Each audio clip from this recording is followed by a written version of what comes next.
യേശുവേ നന്ദി, യേശുവേ സ്തോത്രം, കൃപാസന മാതാവിനൊരായിരം നന്ദി. എൻ്റെ പേര് ഡൊമിനിക് തോമസ്. ഞാൻ പാലക്കാട്ടു നിന്ന് വരുന്നു. ഞാൻ 2019 ഉടമ്പടി എടുത്തതാണ്. ഉടമ്പടി എടുക്കാൻ ഒരു കാരണമുണ്ട്. എനിക്ക് 2018 ഒരു ബൈക്ക് ആക്സിഡൻ്റ് ഉണ്ടായി. അപ്പോൾ ആ ആക്സിഡൻറ്റിനനുബന്ധിച്ച് അൺകോൺഷ്യസ് ആവുകയും പിന്നെ ഹോസ്പിറ്റലിൽ പോയി സ്കാൻ ചെയ്തു. പിന്നെ എക്സ്റേ ഒക്കെ എടുത്തപ്പോൾ കുഴപ്പമൊന്നുമില്ല. അങ്ങനെ തിരിച്ച് വീട്ടിൽ വന്ന് ഒരാഴ്ച കഴിഞ്ഞപ്പോൾ നെഞ്ചും ലെഫ്റ്റ് ചെസ്റ്റും ബാക്കും പെയിൻ തുടങ്ങി. എനിക്ക് ജോലി ഈ ഫാർമസ്യൂട്ടിക്കൽ റീറ്റെയിൽ ഷോപ്പും ചെറിയൊരു മെഡിക്കൽ ഡിസ്ട്രിബ്യൂഷനും കൂടിയാണ്. അപ്പോൾ എനിക്ക് കുറച്ച് ഡോക്ടേഴ്സിനെ പരിചയമുള്ളതുകൊണ്ട് അവരെന്നോട് പറഞ്ഞു, നമുക്കൊന്ന് ഒന്ന് എക്സ്റേ എടുക്കാം. അങ്ങനെ ഞാൻ എക്സ്റേ എടുത്ത് നോക്കുമ്പോൾ ലെഫ്റ്റ് ചെസ്റ്റിൽ ഒരു ബ്ലാക്ക് ഡോട്ട് കാണുന്നുണ്ടെന്ന് പറഞ്ഞു. അപ്പോൾ അതിനുശേഷം എന്നോട് പറഞ്ഞു, നമുക്കൊന്ന് സ്കാൻ ചെയ്യണം. അങ്ങനെ ഞങ്ങൾ സ്കാൻ ചെയ്ത് കഴിഞ്ഞപ്പോൾ നല്ല കുറച്ചുകൂടെ വലുപ്പത്തിലുള്ള ഒരു ഡോട്ട് കാണുന്നുണ്ട്. അപ്പം ഞാൻ പറഞ്ഞു, എനിക്ക് വലിയ പ്രത്യേകിച്ച് ബുദ്ധിമുട്ടൊന്നുമില്ല. അങ്ങനെ ഞാനത് വെച്ച് കുഴപ്പമൊന്നുമില്ലാത്തതുകൊണ്ട് മുന്നോട്ട് പോയി. എങ്കിലും ഒരു വർഷം കഴിഞ്ഞപ്പോൾ ഈ ഡോക്ടേഴ്സ് എന്നോട് പറഞ്ഞു, ഒന്നുകൂടെ നമുക്കൊന്ന് ചെക്ക് ചെയ്യണം. അങ്ങനെ ഞാൻ വീണ്ടും സ്കാൻ ചെയ്ത് കഴിഞ്ഞപ്പോൾ അത് കുറച്ച് ഇൻക്രീസ് ആയി. അപ്പോഴും എനിക്ക് ബുദ്ധിമുട്ടോ പ്രയാസങ്ങളോ ഒന്നും ഉണ്ടായിരുന്നില്ല. എങ്കിലും അവരുടെ നിർബന്ധപ്രകാരം പെരിന്തൽമണ്ണയിലും കോഴിക്കോടും ഒക്കെ പോയി അതർ ഒപ്പീനിയൻ സ്വീകരിച്ചു. അപ്പോൾ എന്നോട് പറഞ്ഞു, ബുദ്ധിമുട്ടൊന്നുമില്ലെങ്കിൽ ഇങ്ങനെ പോട്ടെ, ഒരു വർഷം കൂടെ കഴിഞ്ഞതിന് ശേഷം നമുക്ക് ഒന്നുകൂടെ സ്കാൻ ചെയ്യാം, എന്നിട്ട് എന്തെങ്കിലും വ്യത്യാസമുണ്ടെങ്കിൽ അപ്പം നോക്കാമെന്ന് പറഞ്ഞു. അങ്ങനെ ഞാൻ തിരിച്ചു വന്നു. വീട്ടിൽ വന്ന് ഒരു വെള്ളിയാഴ്ച ദിവസം വൈകുന്നേരത്തെ കുർബാനയ്ക്ക് പോകുന്നതിന് വേണ്ടി ഞാൻ വീട്ടിലെല്ലാം ഒരുങ്ങിയിരിക്കണം. വൈഫ് അപ്പം ഷോപ്പിലോട്ട് പോയിട്ടുണ്ട്. എൻ്റെ വൈഫ് വന്നിട്ടുണ്ട്.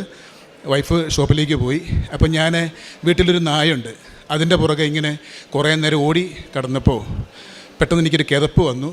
ഞാൻ ഒമിറ്റ് ചെയ്തത് ബ്ലഡായിരുന്നു. അങ്ങനെ ഞാൻ ഡോക്ടറെ അടുത്ത് പോയി. പിന്നെ ആ ട്രീറ്റ്മെൻറ്റ് ഈ മെഡിക്കൽ ട്രസ്റ്റിലേക്ക് എത്തേണ്ട അവസ്ഥയിലേക്ക് വന്നു. Ernakulam medical trust. അവിടെ എൻ്റെ ഡോക്ടറുടെ ഫ്രണ്ട് ഉള്ളതുകൊണ്ട് അങ്ങോട്ടേക്ക് റെഫർ ചെയ്തു. അവിടെ ഒന്ന് ഹോംകോളജിസ്റ്റിനെ കാണിച്ചു. ഹോംകോളജിസ്റ്റ് പറഞ്ഞു, ഇത് നിങ്ങൾ ഓങ്കോളജിസ്റ്റ് ഉടനെ സർജറിയായി എടുത്ത് പോയി. സർജറി പറഞ്ഞത് സർജറി ചെയ്യണം, അതിന് നിങ്ങളൊരു 15 ദിവസം ഇവിടെ കിടക്കണം, ബിഫോർ ഒരു 2 ദിവസം അഡ്വാൻസായിട്ട് ഇവിടെ അപ്പോയിൻ്റ് ആവണം എന്ന് പറഞ്ഞു. അങ്ങനെ ഞങ്ങൾ അവിടെ വന്നു, സർജറിക്ക് വേണ്ടി ഒരുങ്ങി. അപ്പോൾ സർജറി കഴിഞ്ഞ് 15 ദിവസം കഴിഞ്ഞു. അപ്പോൾ സർജറിയോട് അനുബന്ധിച്ച് തന്നെ എൻ്റെ ഈ സിസ്റ്റ് അവർ ടെസ്റ്റിന് വേണ്ടി അയച്ചിരുന്നു. ഡോക്ടേഴ്സിൻ്റെയൊക്കെ 100% ഉറപ്പ് ഇത് ഒരു ക്യാൻസറിൻ്റെ ഒരവസ്ഥയിലേക്ക് നീങ്ങിയ ഒരു രോഗമാണ് എന്ന് അവർ നേരത്തെ തന്നെ ഉറപ്പിച്ചിരുന്നു. സർജറിക്ക് മുമ്പ് എനിക്ക് 1-2 കീമോ ചെയ്തിട്ട് സർജറി ചെയ്യാം എന്നും അവരാലോചിച്ചിരുന്നതാണ്. പക്ഷേ എന്തുകൊണ്ടോ ദൈവത്തിൻ്റെ ഇടപെടൽ കൊണ്ട് എനിക്ക് കീമോയും കാര്യങ്ങളൊന്നും വേണ്ടി വന്നില്ല. എൻ്റെ സർജറി കഴിഞ്ഞു.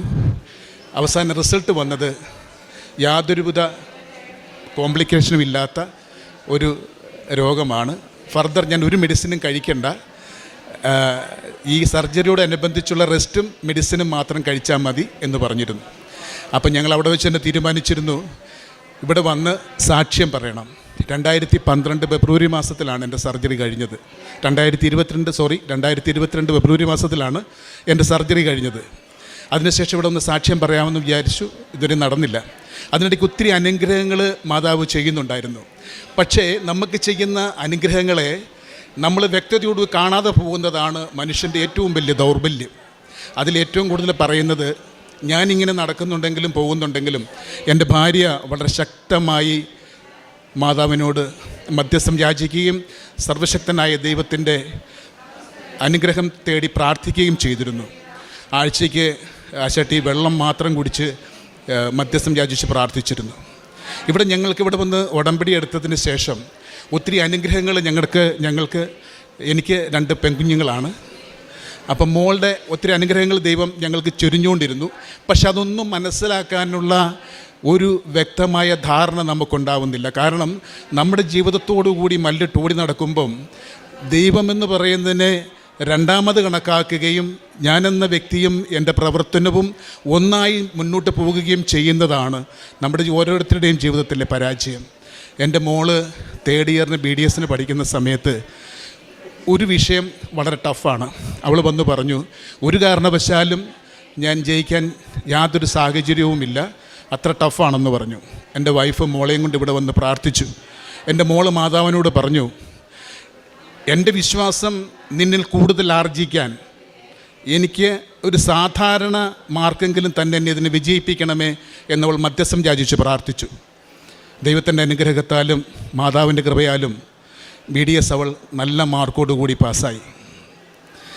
ഇതിനൊക്കെ ശേഷം ഞാനിവിടെ വന്ന് ഈ സാക്ഷ്യം പറഞ്ഞില്ല. പലപ്പോഴും എൻ്റെ വൈഫാണ് ഇവിടെ വരുന്നത്, ഉടമ്പടി പുതുക്കാനും അനുബന്ധ കാര്യങ്ങൾക്കൊക്കെ ആയി. എൻ്റെ വൈഫ് ഞാനും ഉൾപ്പെടെ, അല്ലെങ്കിൽ ഞാനില്ലെങ്കിൽ എൻ്റെ മോളെയും കൂട്ടിക്കൊണ്ട് എല്ലാ മാസവും വേളാങ്കണ്ണിക്ക് പോകും. എല്ലാ മാസവും വേളാങ്കണ്ണിക്ക് പോകുമ്പോൾ ഇവിടെ നിന്നുകൊണ്ട് ഇവിടുത്തെ കൃപാസന പത്രം മേടിച്ചുകൊണ്ടാണ് പോകുന്നത്. വേളാങ്കണ്ണിക്ക് പോകുന്നതിൻ്റെ മെയിൻ ഉദ്ദേശം എന്തെന്ന് ചോദിച്ചാൽ ഈ പത്രം അവരുടെ വിതരണം ചെയ്യുക, മാതാവിനോട് മധ്യസ്ഥം യാചിക്കുക.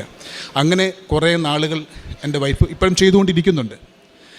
ഇതിൻ്റെ ഇടയ്ക്ക് ഞങ്ങൾക്ക് സംഭവിച്ചൊരു കാരണം എന്താണെന്ന് ചോദിച്ചു കഴിഞ്ഞാൽ 3-4 മാസം മുമ്പ് എനിക്കൊരു കഫക്കെട്ടുണ്ടായി. ഈ കഫക്കെട്ടും ചുമയൊക്കെ വന്ന കൂട്ടത്തിൽ ഈ കഫം അങ്ങോട്ട് മാറുന്നില്ല. ചുമച്ച് രാവിലെ കഫം തുപ്പുന്ന കൂട്ടത്തിലകത്ത് ബ്ലഡ് ഉണ്ടായിരുന്നു. അങ്ങനെ ഞാൻ അവിടെയുള്ള ഡോക്ടറിനോട് പറഞ്ഞു, ഡോമിനി സാർ ഇതങ്ങനല്ലേ, നമുക്കിത് നോക്കണം. ഞാൻ പറഞ്ഞു കുഴപ്പമില്ല. അങ്ങനെ പറഞ്ഞു അവിടെ ഒന്ന് സ്കാൻ ചെയ്തു. സ്കാൻ ചെയ്ത് കഴിഞ്ഞപ്പോൾ എന്തോ ഒരു ഡിഫക്റ്റ് ഉണ്ടെന്ന് പറഞ്ഞു. അവസാനം ആ ഡോക്ടർ ഇവിടെയുള്ള മെഡിക്കൽ ട്രസ്റ്റിലുള്ള ഡോക്ടർക്ക് അത് റെഫർ ചെയ്തു.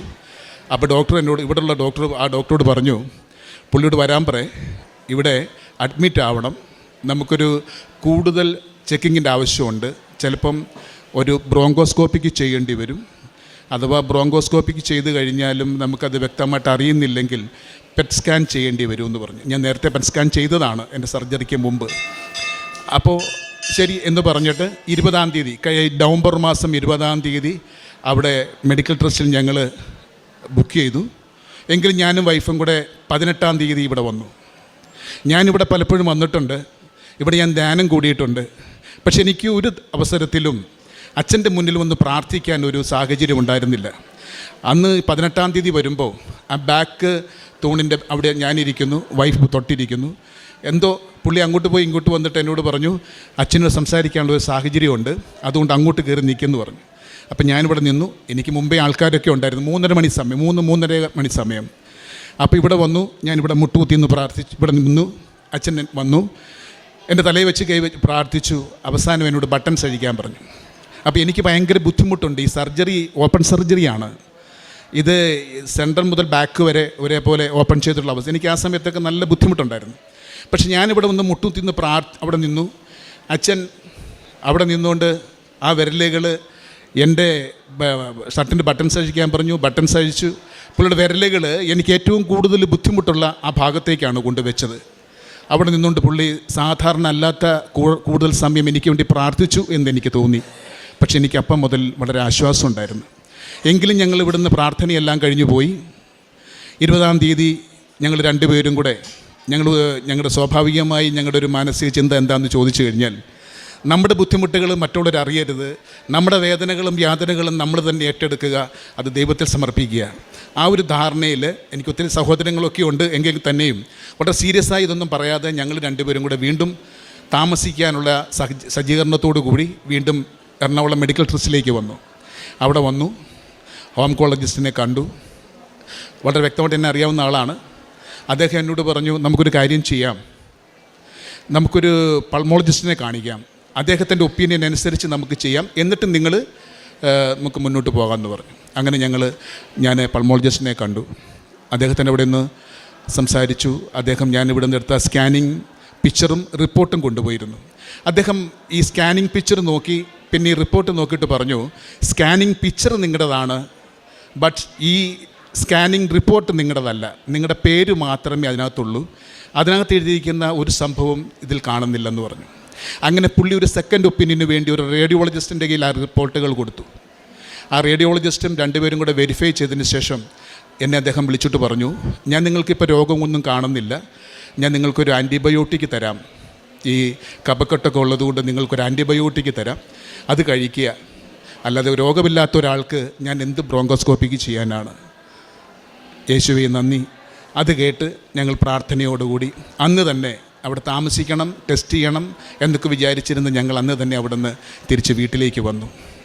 ദൈവം ചെയ്ത ഈ അളവില്ലാത്ത കൃപയ്ക്ക് എങ്ങനെയാണ് നന്ദി പറയേണ്ടതെന്നറിയില്ല.